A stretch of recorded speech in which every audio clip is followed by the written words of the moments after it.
Mga kapuso, kapapasok lang na balita, niyanig ng magnitude 5. Nanig po ng magnitude 6.3 na lindol ang Davao. Nadagdagan pa ang mga naitalang patay sa magnitude 6.8 na lindol na tumama sa Mindanao nitong Biyernes.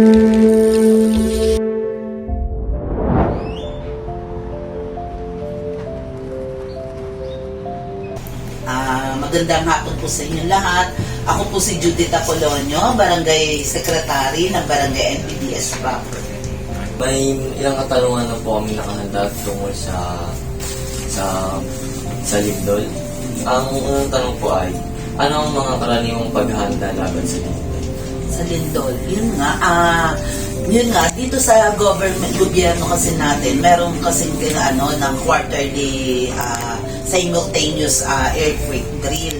Kaya dito sa barangay, nagsasagawa kami noon ng earthquake drill. So, ang participants noon, yun nga, yung mga kawani ng barangay, plus yung ilang participation din ng community.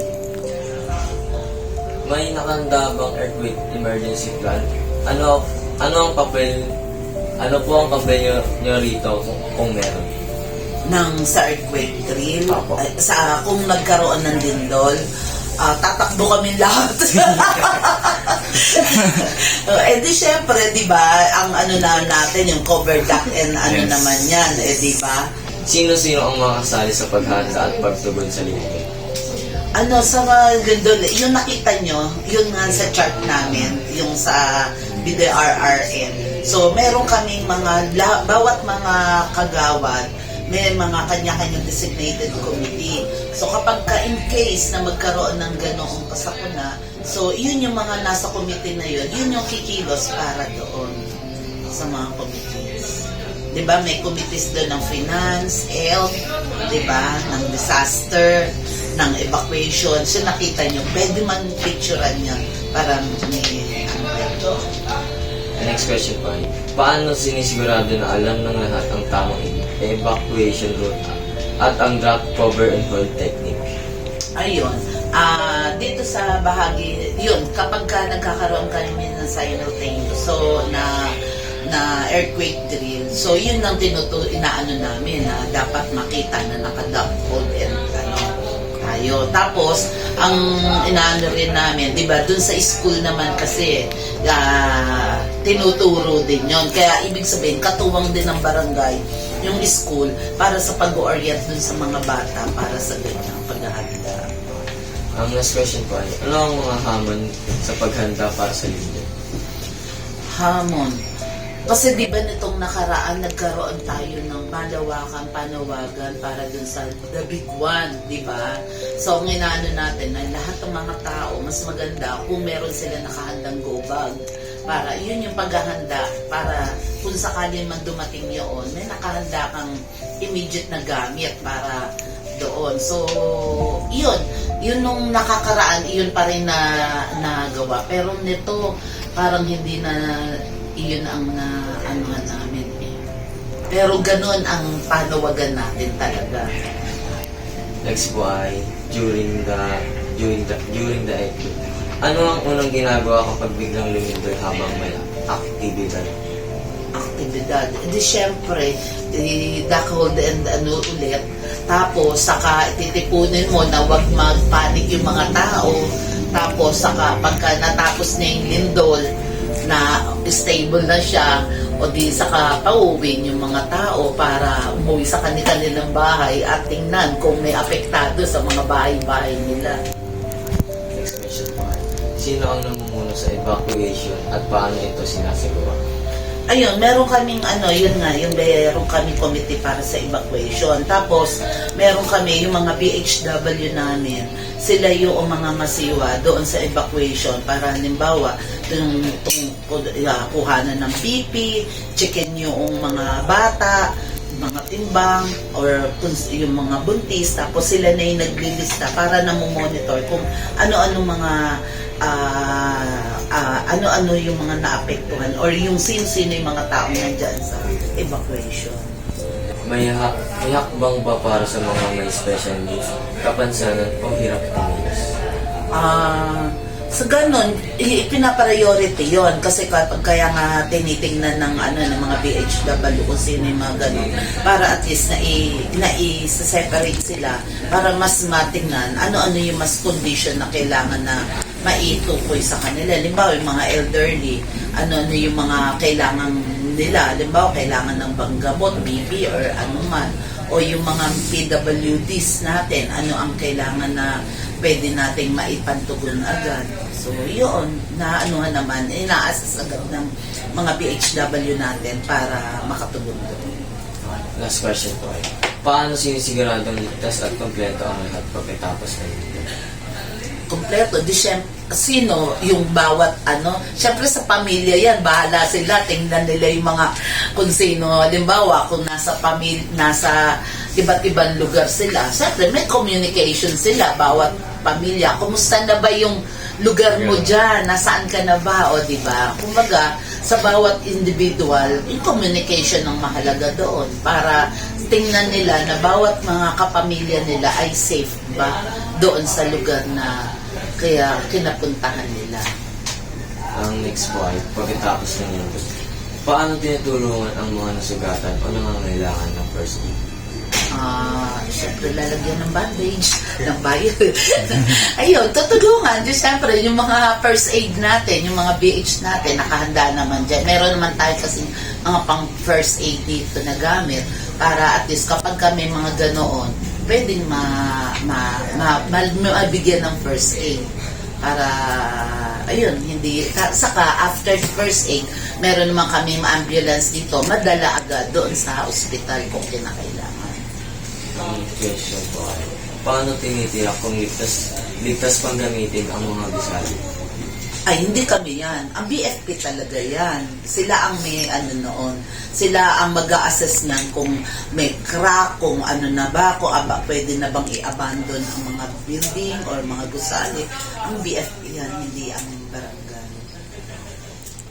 Next question po ay, may tulong ba para sa mental health pagkatapos ng ito? Lindol, siguro yung dapat yung mga natin, yung CSWD natin dapat magkaroon ng ganoon. Kasi dito kasi mas ang may kapasidad sila paano mag-debriefing doon sa mga tao para sa ganyan. Next question po. Paano ipinapabot ang impormasyon sa mga pamilya ng residente na nang malubhang naapektuhan ng sakuna? Ay di pinupuntahan namin.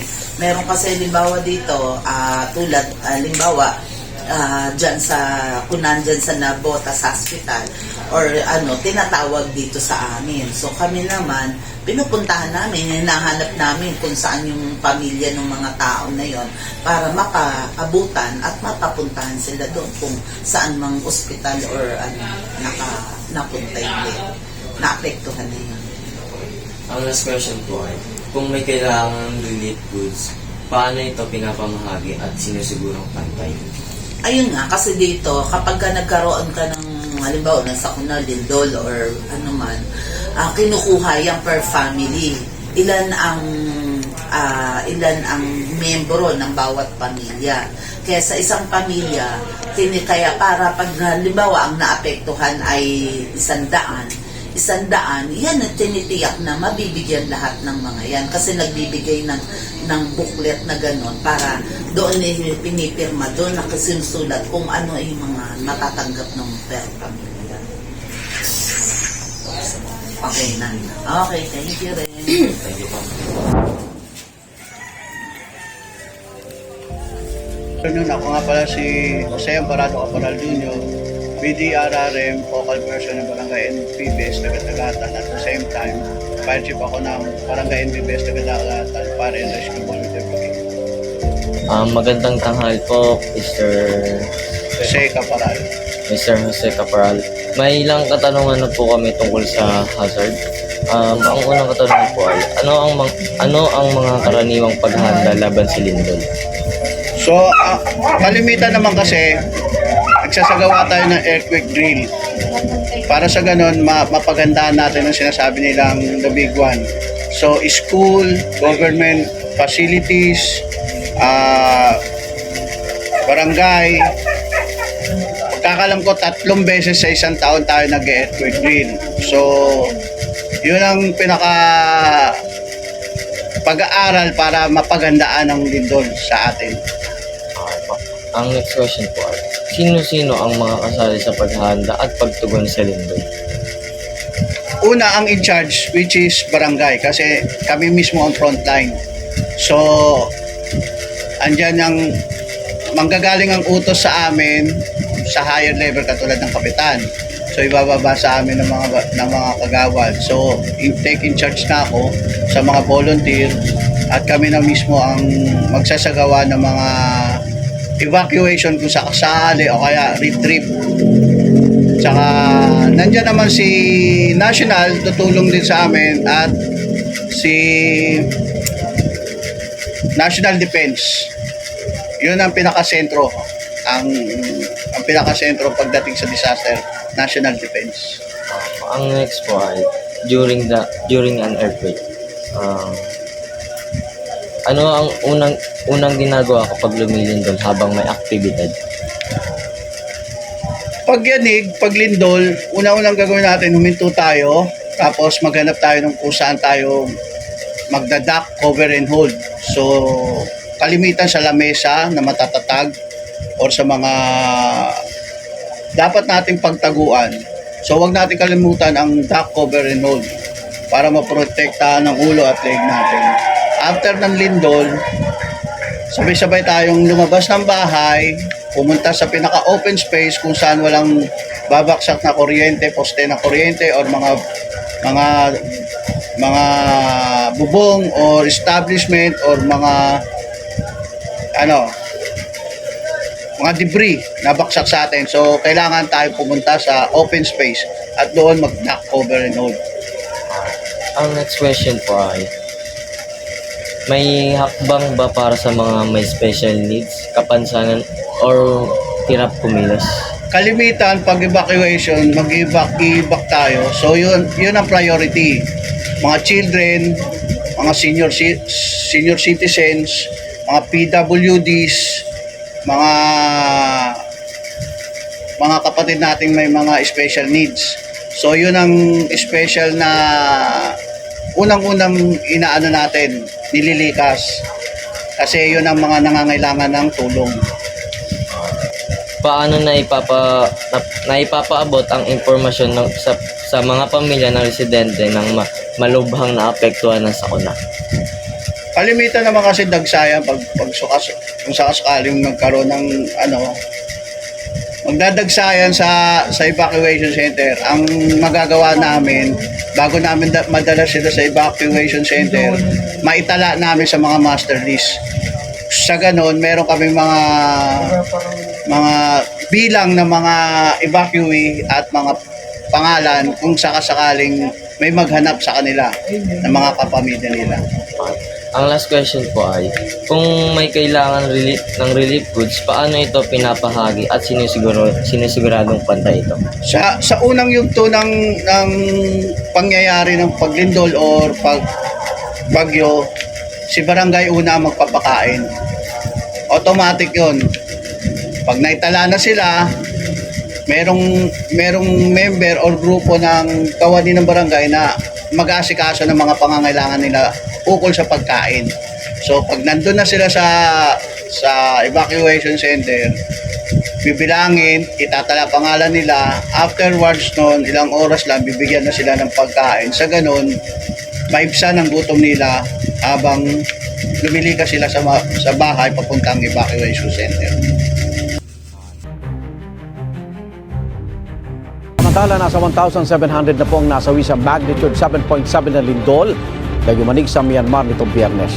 Dito sa Pilipinas, posible rin magkaroon ng ganyang kalakas o mas matindi pang mga lindol. Base sa mga pag-aaral,